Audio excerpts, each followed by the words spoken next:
ప్రపంచంలోనే అతిపెద్ద solar scam కి పాల్పడ్డారని భారత్ ప్రముఖ వ్యాపారవేత్త అయిన గౌతమ్ అదానీ మీద మరో 7 వ్యక్తుల మీద అమెరికాకు సంబంధించిన ఫెడరల్ ప్రాసిక్యూటర్స్ ఆరోపణలు చేశారు. అంతేకాకుండా కేసుకు సంబంధించిన ఎలక్ట్రానిక్ ఎవిడెన్స్ ని సేకరించి వాటిని కోర్టుకు సబ్మిట్ చేశారు. దీంతో అమెరికా ప్రభుత్వం గౌతమ్ అదానీతో పాటు మరో 7 అరెస్ట్ వారెంట్ ను ఇష్యూ చేసింది. అసలు ఏం జరిగిందంటే $10 బిలియన్ సోలార్ ప్రాజెక్టు కాంట్రాక్ట్ కోసం $265 మిలియన్ లంచం ఇచ్చినట్లు తెలిసింది. మన కరెన్సీలో చెప్పాలంటే ఈ లంచం విలువ దాదాపు 2300 కోట్ల రూపాయలు. అయితే ఈ లంచం ఇచ్చింది మన వాళ్లే, తీసుకున్నది మన వాళ్లే, జరిగింది మన దేశంలోనే. అలాంటప్పుడు ఈ స్కామ్ గురించి భారత్ లో కాకుండా అమెరికాలో ఎందుకు కేసు నమోదైంది? దీనికి ప్రధానంగా 2 కారణాలు ఉన్నాయి. మొదటి కారణం, స్కామ్ కి సంబంధించిన సోలార్ పవర్ ప్రాజెక్టు తన పెట్టుబడులను అమెరికా ప్రజల నుంచి రాబట్టింది. రెండవ కారణం, అమెరికా స్టాక్ మార్కెట్ లో నమోదైన కంపెనీ ఈ స్కామ్ తో భాగస్వామ్యంగా ఉండటం. లంచాలు ఎవరికి ఇచ్చారు, ఎందుకోసం ఇచ్చారు? వీడియోలోకి వెళ్లే ముందు మన ఛానల్ ని సబ్స్క్రైబ్ చేసి సపోర్ట్ చేయండి. ఈ సోలార్ స్కామ్ అనేది విద్యుత్ కి సంబంధించినది. ఇది అర్థం కావాలంటే కరెంటు ఎలా ఉత్పత్తి అవుతుంది, ఎలా వినియోగించబడుతుంది అనే విషయాలు తెలియాలి. విద్యుత్తు ప్రధానంగా 3 మార్గాల్లో ఉత్పత్తి చేయబడుతుంది. అందులో మొదటిది బొగ్గు ద్వారా ఉత్పత్తి చేయటం. ఇలా ఉత్పత్తి చేసే కర్మాగారాన్ని థర్మల్ పవర్ స్టేషన్స్ అంటారు. రెండవది నీటి ద్వారా ఉత్పత్తి చేయటం. ఇలా ఉత్పత్తి చేసే కర్మాగారాలను హైడ్రో పవర్ ప్లాంట్స్ అని అంటారు. మూడవది సూర్యకాంతితో విద్యుత్తుని ఉత్పత్తి చేస్తారు. ఇలా చేసే కర్మాగారాలను సోలార్ పవర్ ప్లాంట్స్ అని అంటారు. ఈ పవర్ ప్లాంట్స్ అన్ని కూడా రాష్ట్ర మరియు కేంద్ర ప్రభుత్వ ఆధీనంలో ఉంటాయి. ఇలా ఉత్పత్తి అయిన విద్యుత్తును డిస్ట్రిబ్యూషన్ కంపెనీస్ కొనుగోలు చేస్తాయి. డిస్ట్రిబ్యూషన్ కంపెనీస్ ని డిస్కమ్స్ అని అంటుంటారు. ఇలా కొనుగోలు చేసిన విద్యుత్తును మన అందరికీ అందిస్తాయి. ఇప్పుడు సబ్జెక్ట్ లోకి వెళ్దాం. అది 2020 సంవత్సరం. భారత ప్రభుత్వం దేశంలో సోలార్ ఎనర్జీని పెంచడానికి కేంద్ర ప్రభుత్వ రంగ సంస్థ అయిన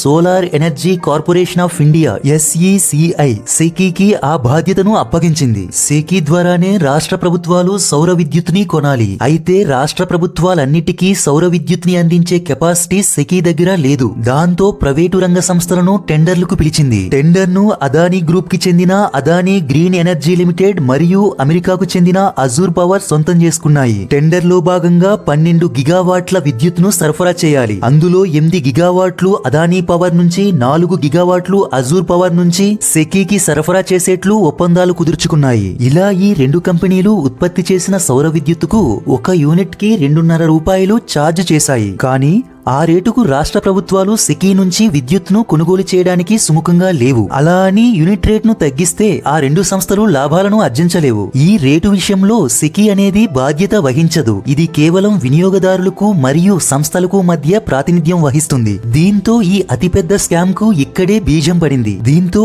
అదానీ కంపెనీ మరియు అజూర్ పవర్ కంపెనీలు 2 ఒక ఒప్పందానికి వచ్చాయి. ఆయా రాష్ట్ర ప్రభుత్వాల చేత ఎలాగైనా ఈ సౌర విద్యుత్తును సెకీ నుంచి కొనుగోలు చేయించాలి. దీంతో అదానీ తన రాజకీయ మరియు వ్యాపార సంబంధాలు ఉపయోగించి ఆయా రాష్ట్ర ప్రభుత్వాల ముఖ్యమంత్రులు మరియు అధికారులతో ప్రత్యక్షంగా మాట్లాడారు. దాదాపు 2000 కోట్ల రూపాయలు లంచం ఇవ్వజూపి కొనుగోలు చేయించారు. ఆయా రాష్ట్రాల అధికారులు మరియు రాజకీయ నేతలు అదానీ చెప్పిన రేటుకే సెకీ నుంచి విద్యుత్తును కొనుగోలు చేశారు. ఈ స్కామ్ లో దాదాపు 1800 కోట్ల రూపాయల అవినీతి ఒక్క ఆంధ్రప్రదేశ్ లోనే జరిగింది. మిగిలిన 300 కోట్ల రూపాయలు తమిళనాడు, ఒడిశా, ఛత్తీస్గఢ్, జమ్మూ కాశ్మీర్ రాష్ట్రాలలోని అధికారులకు, రాజకీయ నాయకులకు లంచాలుగా ఇచ్చారు. ఆ టైంలో ఆంధ్రాలో గవర్నమెంట్ ని రూల్ చేస్తున్నది జగన్ ప్రభుత్వం, తమిళనాడులో DMK ప్రభుత్వం. స్కామ్ కు సంబంధించి ఎటువంటి కామెంటు చేయలేదు. ఈ సోలార్ స్కామ్ ఎలా బయటపడింది, దీని వెనుక ఉన్న పాత్రదారులు ఎవరు, వారి మీద నమోదు చేసిన క్రైమ్స్ ఏంటి? అమెరికాలో the United states securities and exchange commission SEC